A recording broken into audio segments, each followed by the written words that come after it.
हम लोगों ने ये तो डिस्कस कर लिया था कि पूरी दुनिया में ग्लोबलाइजेशन किस तरह से आया, क्या कारण थे पूरी दुनिया में ग्लोबलाइजेशन के आने के। जैसे कि हमने कुछ हिस्टोरिकल फैक्टर्स देखे थे, हमने देखा था कि एग्रीकल्चर ग्रोथ रुक गई थी देशों की, हमने देखा था कि यूएसएसआर का डिसइंटीग्रेशन हो गया था। तो काफ़ी सारी एक नीड थी उस वक्त के ग्लोबलाइजेशन आना चाहिए और इसीलिए ग्लोबलाइजेशन आया। लेकिन हमने ये डिस्कस नहीं किया कि ग्लोबलाइजेशन को इनेबल करने वाले फैक्टर्स क्या है, ग्लोबलाइजेशन के इंस्ट्रूमेंट्स क्या हैं। मतलब अगर ग्लोबलाइजेशन पूरी दुनिया में चल रहा है तो किसकी वजह से चल रहा है, ग्लोबलाइजेशन को इनेबल क्या कर रहा है। अगर मैं आपको एग्जांपल दूं तो जैसे एक गाड़ी चलती है तो गाड़ी के नीचे कुछ टायर्स होते हैं, तो गाड़ी का इमरजेंस क्यों हुआ, गाड़ी डिस्कवर क्यों होके आई, तो इसके पीछे बहुत सारे कारण है कि लोगों को जल्दी एक जगह से दूसरी जगह पे जाना था।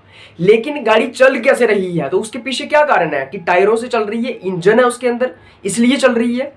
वही बात हम ग्लोबलाइजेशन में कर रहे हैं कि ग्लोबलाइजेशन अगर पूरी दुनिया में चल रहा है तो उसको चला क्या रहा है, उसको इनेबल कौन कर रहा है, तो उसी चीज की यहाँ पे बात की जाएगी। तो हम उन इंस्ट्रूमेंट्स की बात करेंगे जिसके थ्रू ग्लोबलाइजेशन इनेबल हो रहा है, ग्लोबलाइजेशन पूरी दुनिया के अंदर चल रहा है। तो ग्लोबलाइजेशन के कुछ इंस्ट्रूमेंट्स हैं जैसे कि एड है, ट्रेड है और फॉरेन डायरेक्ट इन्वेस्टमेंट है या फिर एमएनसीज है, मल्टीनेशनल कंपनीज। तो इसके थ्रू जो है ग्लोबलाइजेशन पूरी दुनिया के अंदर रन कर रहा है इन इंस्ट्रूमेंट्स के थ्रू। सबसे पहले हम इसके अंदर एड की बात करेंगे, एड के थ्रू किस तरह से ग्लोबलाइजेशन का प्रोसेस इनेबल हुआ है, एड की वजह से किस तरह से ग्लोबलाइजेशन जो है वो पूरी दुनिया के अंदर फैल रहा है, उसकी बात की जाएगी।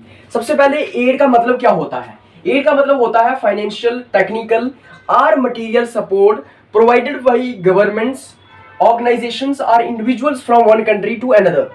मतलब कि एक देश किसी दूसरे देश का समर्थन कर रहा है, उसको पैसे के रिलेटेड उसकी सहायता कर रहा है, मटेरियल रिसोर्सेज के रिलेटेड उसकी सहायता की जा रही है, या फिर उसको टेक्निकल सपोर्ट प्रोवाइड की जा रही है एक देश को दूसरे देश के द्वारा, या फिर एक देश को किसी ऑर्गेनाइजेशन के द्वारा या फिर इंडिविजुअल के द्वारा। फॉर एग्जांपल हिंदुस्तान किसी गरीब देश की मदद कर रहा है, हिंदुस्तान किसी दूसरे देश की मदद कर रहा है, ज्यादा उसको टेक्निकल सपोर्ट दे रहा है, उसको मशीनरी दे रहा है, टेक्नोलॉजी दे रहा है, या उसको पैसे दे रहा है, मतलब लोन्स या एड्स दे रहा है, या फिर उसको क्या दे रहा है, मटेरियल रिसोर्सेज दे रहा है, कोई मटेरियलिस्टिक चीजें दे रहा है। तो इस तरीके से हम मदद कर रहे हैं, दूसरे देश की असिस्टेंस कर रहे हैं। या फिर हमारे देश में अंबानी जी, अडानी जी किसी दूसरे देश की मदद कर सकते हैं, या फिर हमारे देश का कोई ऑर्गेनाइजेशन, कोई सोशल ऑर्गेनाइजेशन दूसरे देश की मदद कर सकता है, इसी को एड कहते हैं।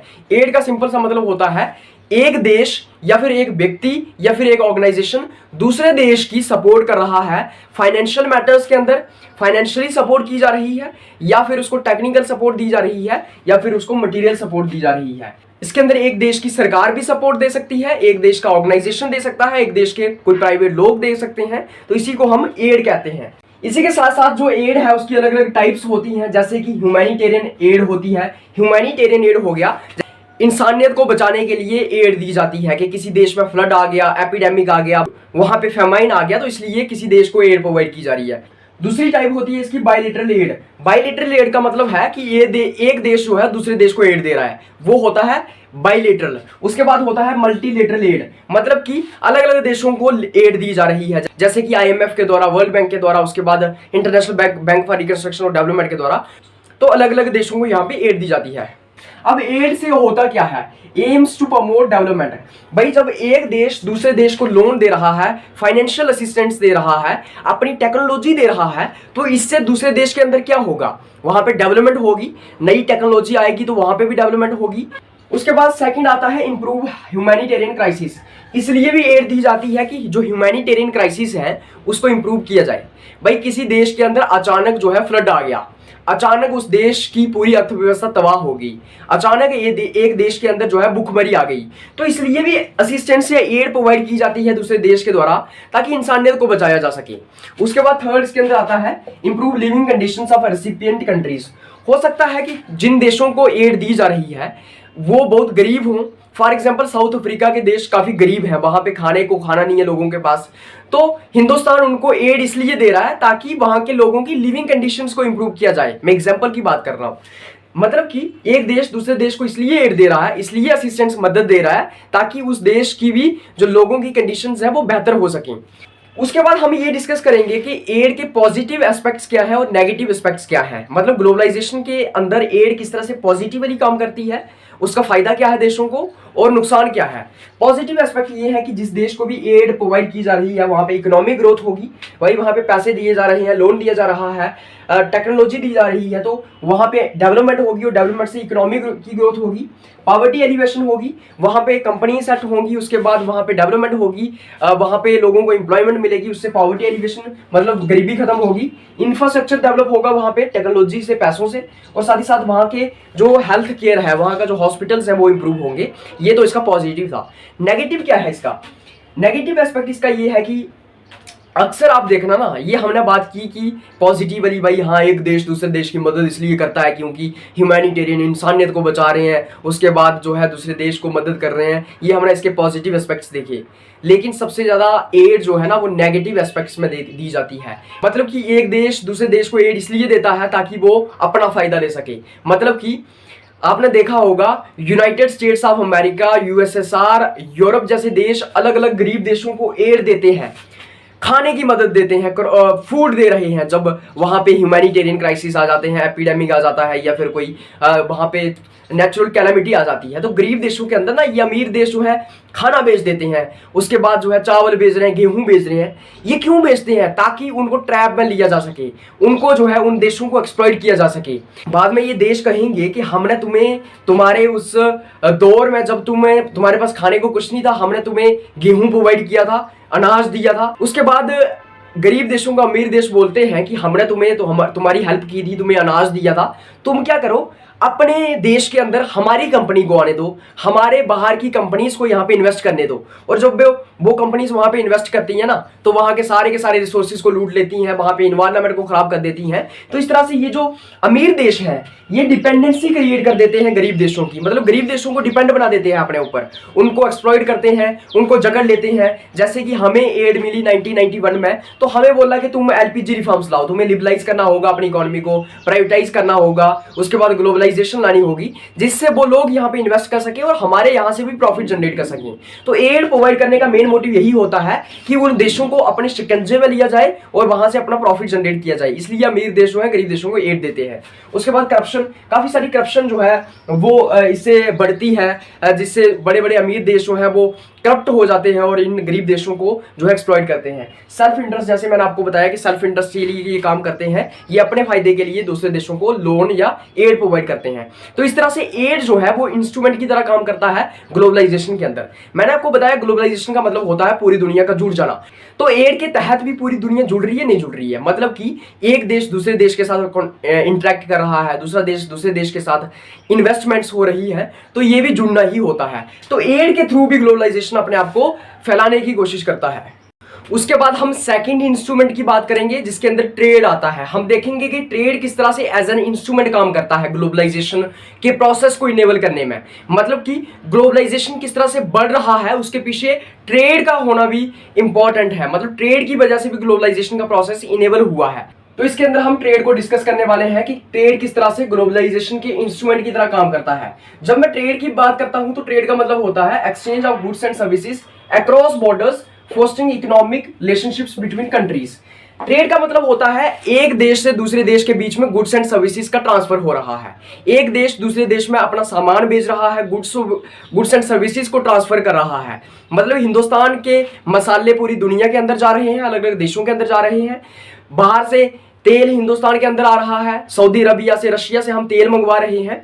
तो किस तरह से एक देश दूसरे देश के साथ ट्रेड कर रहा है गुड्स एंड सर्विसेज के बीच में, उसी को हम ट्रेड कहते हैं। तो जब मैं ट्रेड की बात करता हूं, ट्रेड दो किस्म का होता है, एक होता है इंटरनेशनल ट्रेड और एक होता है ग्लोबल ट्रेड। इंटरनेशनल ट्रेड हो गया दो देशों के बीच ट्रेड, अलग अलग देशों के बीच ट्रेड, उसको हम इंटरनेशनल ट्रेड कहते हैं। ग्लोबल ट्रेड हो गया वर्ल्ड वाइड, पूरे दुनिया के अंदर ट्रेड हो रहा है, उसको हम वर्ल्ड वाइड ट्रेड कहते हैं। और ट्रेड के अंदर जो है वो ओपन मार्केट आता है। ओपन मार्केट का मतलब होता है कि ट्रेड आसानी से हो रहा है, मार्केट जो है बिल्कुल ओपन है, कोई रिस्ट्रिक्शंस भी नहीं है।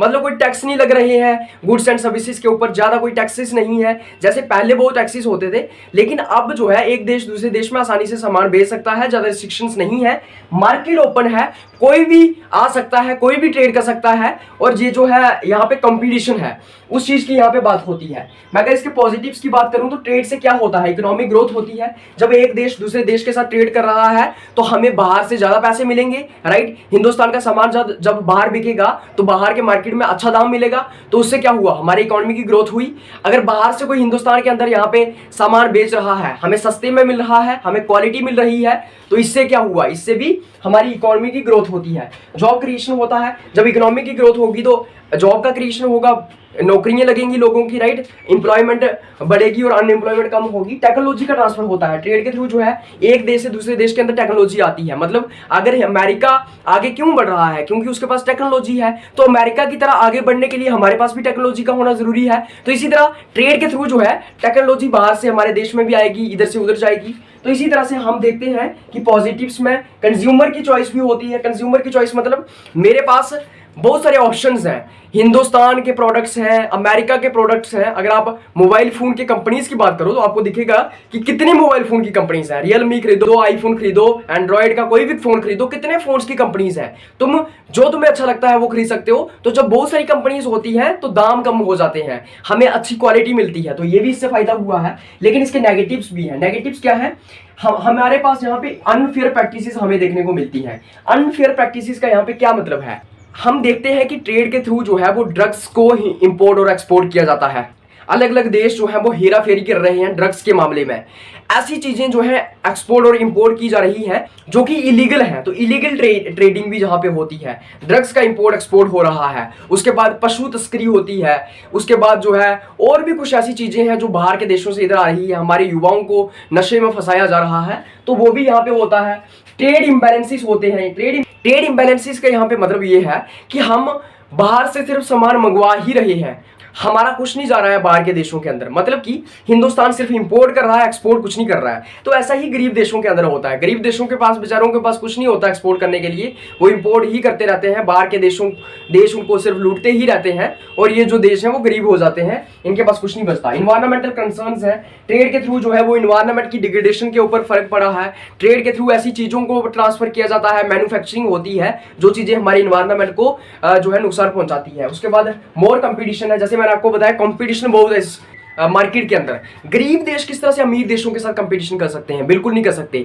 अगर हम बात करें मोबाइल फोन्स के बनाने की, तो मोबाइल फोन जब बनाए जाते हैं तो अमीर देश जो है उनके पास काफी सारे रिसोर्सेज हैं, टेक्नोलॉजी है, उनको आइडिया है, सब कुछ है उनके पास और फोन्स वो बना रहे हैं। एक गरीब देश किस तरह से फोन बनाएगा और फिर वो सर्वाइव करेगा उस कंपटीशन में, किस तरह से फिर वहां पे वो अपने आप को बचाएगा, वहां पे कंपटीशन में कैसे वो रहेगा, वो यहाँ पे चैलेंज है। कंपटीशन बहुत बड़ा है और गरीब देश कंपटीशन नहीं कर पाते हैं और इस तरीके से गरीब देशों का एक्सप्लॉयटेशन होता है ट्रेड के थ्रू भी, क्योंकि गरीब देशों के पास कुछ नहीं होता ट्रेड करने को, वो सिर्फ इंपोर्ट ही करते रहते हैं, बाहर अपना कुछ नहीं जाता। और ये जो बाहर से इंपोर्ट होता है उससे सारे के सारे पैसे भी उनके जो है बाहर चले जाते हैं और उनको जो है वो कंगाल कर दिया जाता है। तो इस तरीके से ट्रेड जो है वो ग्लोबलाइजेशन के प्रोसेस को जो है इनेबल करता है। किस तरह से करता है भाई, जब ट्रेड हो रहा है, अलग अलग देशों की इंटरेक्शन हो रही है, तो ग्लोबलाइजेशन तो बढ़ेगा ही। तो यही तो ग्लोबलाइजेशन होता है। तो इस तरीके से हम देखते हैं कि ट्रेड के थ्रू भी ग्लोबलाइजेशन बढ़ रहा है। उसके बाद इसके अंदर थर्ड इंस्ट्रूमेंट आता है एफडीआईज ओब्लिक एमएनसीज।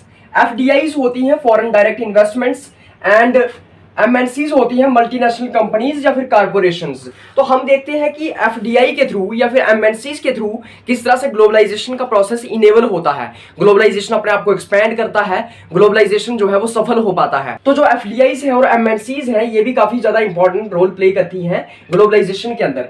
एफडीआई का मतलब होता है foreign direct investment, refers to investments made by entities from one country to another. मतलब कि फॉरेन डायरेक्ट इन्वेस्टमेंट का मतलब होता है एक देश की कोई एंटिटी, एक देश की कोई कंपनी, एक ग्रुप ऑफ इंडिविजुअल जो है वो दूसरे देश के अंदर इन्वेस्टमेंट्स कर रहे हैं, वहां पे अपने पैसे लगा रहे हैं, वहां पे इन्वेस्टमेंट्स कर रहे हैं। एक देश दूसरे देश के अंदर इन्वेस्टमेंट कर रहा है, एक देश का कोई व्यक्ति जैसे अंबानी जो है वो दूसरे देश के अंदर इन्वेस्ट कर रहा है, जब हमारे देश का कोई टाटा ग्रुप दूसरे देश के अंदर इन्वेस्ट कर रहा है, या हमारे देश का कोई बड़ा जो है कंपनी जो है वो दूसरे देश के अंदर इन्वेस्ट कर रही है, या फिर दूसरे देश की कोई कंपनीज हिंदुस्तान के अंदर इन्वेस्ट कर रही हैं, दूसरे दो देश के लोग हिंदुस्तान के अंदर इन्वेस्ट कर रहे हैं, इलॉन मस्क हिंदुस्तान के अंदर इन्वेस्ट कर रहा है, अमेजॉन हिंदुस्तान के अंदर इन्वेस्ट कर रहा है, तो ये सब चीजें इसके अंदर आती है। मतलब कि फॉरेन डायरेक्ट इन्वेस्टमेंट का मतलब होता है कि एक देश के कुछ लोग या फिर एक देश की कोई कंपनी दूसरे देशों के अंदर पैसे लगा रही है, इन्वेस्ट कर रही है। उसके बाद एमएनसीज होती है are corporation operating in multiple countries. FDIs के थ्रू ही एमएनसीज जो है इस्टेब्लिश की जाती हैं अलग अलग देशों के अंदर। मान लो हिंदुस्तान ने अमेरिका के अंदर इन्वेस्टमेंट की, वहां पे इन्वेस्टमेंट की, तो इसका मतलब अपनी वहां पे वो कंपनी स्टैब्लिश करेंगे। उसी को हम मल्टीनेशनल कंपनीज बोलते हैं। मतलब कि मल्टीनेशनल कंपनीज में क्या होता है, अलग अलग देशों में हमारे देश की जो है कंपनीज ऑपरेट हो रही है, मल्टीपल देशों में, बहुत सारे देशों में। फॉरेन डायरेक्ट इन्वेस्टमेंट के थ्रू मल्टीनेशनल कंपनीज जो है वो अलग अलग देशों के अंदर जो है वो रेगुलेट होती है। मतलब कि हिंदुस्तान ने बाहर के देशों के अंदर इन्वेस्टमेंट की, इन्वेस्टमेंट किस फॉर्म में की, वहां पे अपनी कंपनीज एस्टैब्लिश कर दी, उसी को हम एमएनसी बोलेंगे। या फिर बाहर के देशों ने हिंदुस्तान के अंदर इन्वेस्टमेंट की, अपनी मल्टीनेशनल कंपनीज यहां पे एस्टैब्लिश कर दी, उसी को हम एमएनसी कहेंगे। हिंदुस्तान में है ना एमएनसी, ओला है, उबर है, बहुत सारे हैं, फ्लिपकार्ट है, उसके बाद हमारे यहाँ अमेजोन है, तो ये सब एमएनसी है यहाँ पे। उसके बाद इससे होता क्या है, टेक्नोलॉजी स्प्रेड होती है। मतलब एक देश से दूसरे देश के अंदर टेक्नोलॉजी का ट्रांसफर हो रहा है। जब हिंदुस्तान किसी देश के अंदर अपनी कंपनी लगा रहा है तो उसका मतलब वहां पे टेक्नोलॉजी भी भेजेगा। जब अमेरिका अपनी कंपनी हिंदुस्तान के अंदर ला रहा है तो मतलब कि अमेरिका से यहाँ पे टेक्नोलॉजी भी आएगी। जो टेक्नोलॉजी आती है यहाँ पे, उससे जो है हमारे देश के अंदर भी लोगों को पता चलेगा कि टेक्नोलॉजी क्या है,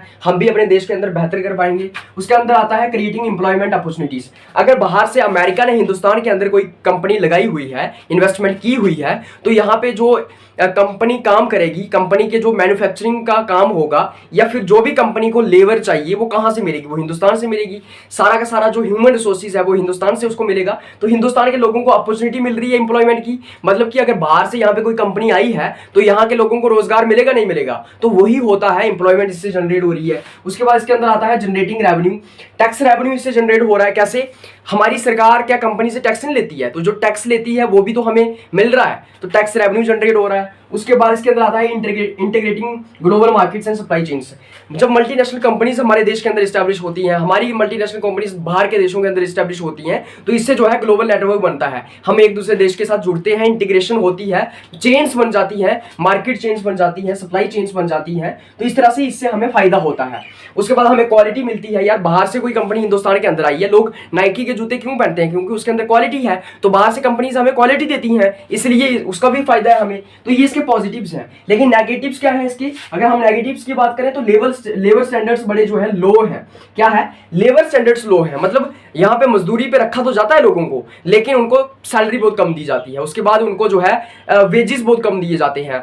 दिन का जो है 500-600 रुपए मिलेगा उनको। तो लोगों के जो लिविंग स्टैंडर्ड्स हैं लेबर्स के, वो बहुत बहुत बुरे हैं। उनके लिए प्रॉपर ऑर्गेनाइजेशन नहीं है उनकी लेबर की। मतलब ना उनको छुट्टियां मिलती हैं, उसके बाद उनको ना कोई फैसिलिटीज मिलती हैं, हेल्थ फैसिलिटीज, उसके बाद ना ही उनको एजुकेशन की फैसिलिटीज मिलती हैं। तो इस तरह से जो लेबर के स्टैंडर्ड्स हैं वो बड़े गिर गए हैं। मतलब ये कंपनीज बाहर से आती हैं, हिंदुस्तान के अंदर इस्टेब्लिश हो गई हैं, हिंदुस्तान के लोग यहाँ पे काम कर रहे हैं, उनको बहुत कम सैलरी मिल रही है, बहुत कम वेजेस मिल रहे हैं, ना उनको कोई वहां पे फैसिलिटीज मिल रही है, ना उनको पीएफ मिल रहा है, ये सब कुछ नहीं मिलता है। तो इसकी वजह से क्या होता है, यहाँ पे एक्सप्लॉइटेशन होती है। उसके बाद इन्वायरमेंटल इंपैक्ट, बाहर की कंपनीज यहाँ पे आती हैं, पहाड़ों को खोदती हैं, उसके बाद यहाँ पे इन्वायरमेंट को डिस्ट्रॉय करती हैं, यहाँ के पानी को खराब करती हैं, यहाँ की लैंड को खराब करती हैं, लैंड पोल्यूशन करती है, सॉइल पोल्यूशन करती है, एयर पोल्यूशन करती हैं। तो ये सब इन्वायरमेंट को डिग्रेड करती हैं यहाँ पे आके। उसके बाद धुआं निकालती हैं बहुत सारा। उसके बाद इसके अंदर आता है इकोनॉमिक डिपेंडेंसी। हम दूसरे देश के ऊपर इकोनॉमिकली डिपेंड हो जाते हैं। मगर बाहर की मतलब कि बाहर की कंपनी यहाँ पे आई है, यहाँ पे बना रही है, तो हम क्या बना रहे हैं अपना, हम बाहर की कंपनी को प्रॉफिट दे रहे हैं, यहाँ पे उनका सामान खरीद रहे हैं यहाँ पर। तो क्या हो रहा है, हम जो है उनकी कंपनीज को फायदा दिलवा रहे हैं, लेकिन अपना क्या, तो हम उनके ऊपर डिपेंड हो गए हैं, हम अपना कुछ जनरेट नहीं कर रहे हैं। मतलब मोबाइल फोन हम बाहर की कंपनीज का खरीद रहे हैं, उनको प्रॉफिट दे रहे हैं, अपने हिंदुस्तान का बना हुआ तो हम यूज ही नहीं कर रहे हैं। तो उसकी वजह से क्या होता है, और एक्सप्लॉइटेशन होती है। और बाहर की कंपनीज यहाँ के सारी वेल्थ को एक्सट्रैक्ट करके अपने देश में ले जाती हैं, और उससे क्या होता है, हमारे देश का जो है इकोनॉमिक एक्सप्लॉइटेशन होता है। तो ये नेगेटिव एस्पेक्ट्स भी है फॉरेन डायरेक्ट इन्वेस्टमेंट की या फिर मल्टीनेशनल कंपनीज के। तो इस तरह से हम देखते हैं कि मल्टीनेशनल कंपनीज या फिर फॉरेन डायरेक्ट इन्वेस्टमेंट भी जो है ग्लोबलाइजेशन के प्रोसेस को इनेबल करती है। मतलब अगर हमारे यहाँ मल्टीनेशनल कंपनी लगी है, फॉरेन डायरेक्ट इन्वेस्टमेंट हो रही है, तो क्या देश इंटरेक्ट नहीं कर रहे हैं, आपस में कर रहे हैं, तो इसी को ग्लोबलाइजेशन बोलते हैं। तो इस तरीके से हम देखते हैं कि ग्लोबलाइजेशन के वो क्या फीचर्स हैं, वो क्या फैक्टर्स हैं जो ग्लोबलाइजेशन को होने देते हैं, जो ग्लोबलाइजेशन के प्रोसेस को इनेबल करते हैं। मतलब जैसे मैंने आपको पहले भी समझाया, अगर अभी भी आपको समझ नहीं आ रही कि इंस्ट्रूमेंट्स का यहाँ पे क्या मतलब है, तो मैं आपको यहाँ पे एक और एग्जांपल देता हूं। फॉर एग्जांपल, मैं कुछ लिखना चाहता हूं, इसकी काफी जरूरत है, क्योंकि आप चाहते हैं कि मैं बोर्ड के ऊपर लिखूं, तभी आपको समझ आएगा। लेकिन मैं लिखूंगा कैसे, मेरे पास पेन होना चाहिए, पेन के अंदर जो है इंक होनी चाहिए, तभी तो मैं लिख पाऊंगा ना। इसी तरह से ग्लोबलाइजेशन जरूरी था, ग्लोबलाइजेशन पूरी दुनिया को चाहिए था, या ग्लोबलाइजेशन का फिनोमेना जो इमर्ज हुआ इससे पूरी दुनिया का फायदा होने वाला था, या फिर अमीर देशों का फायदा होने वाला था। लेकिन ग्लोबलाइजेशन को करेंगे कैसे, ग्लोबलाइजेशन बढ़ेगा कैसे, ग्लोबलाइजेशन होगा कैसे? तो ग्लोबलाइजेशन हुआ इन इंस्ट्रूमेंट्स की वजह से, एड की वजह से, ट्रेड की वजह से, एफडीआई और एमएनसीज की वजह से। तो ये जो इंस्ट्रूमेंट्स हैं ये ग्लोबलाइजेशन के प्रोसेस को इनेबल करते हैं। तो इसी तरह से हमने आज के इस लेक्चर के अंदर ये डिस्कस कर लिया है कि ग्लोबलाइजेशन के इंस्ट्रूमेंट्स क्या हैं, वो क्या अलग अलग फैक्टर्स हैं, इंस्ट्रूमेंट्स हैं जो ग्लोबलाइजेशन के प्रोसेस को इनेबल करते हैं। तो आज की इस वीडियो में बस इतना ही, मिलेंगे आपके साथ एक और नया टॉपिक लेके। और साथ ही साथ अगर आपको इस लेक्चर का पीडीएफ चाहिए तो आप इस वीडियो की डिस्क्रिप्शन में जा सकते हैं, वहां पे टेलीग्राम चैनल का लिंक दिया होगा, वहां से आप टेलीग्राम चैनल ज्वाइन कर सकते हैं और पीडीएफ हासिल कर सकते हैं। तो ठीक है, फिर मिलते हैं आपके साथ एक और नई वीडियो में, तब तक आप सबको धन्यवाद।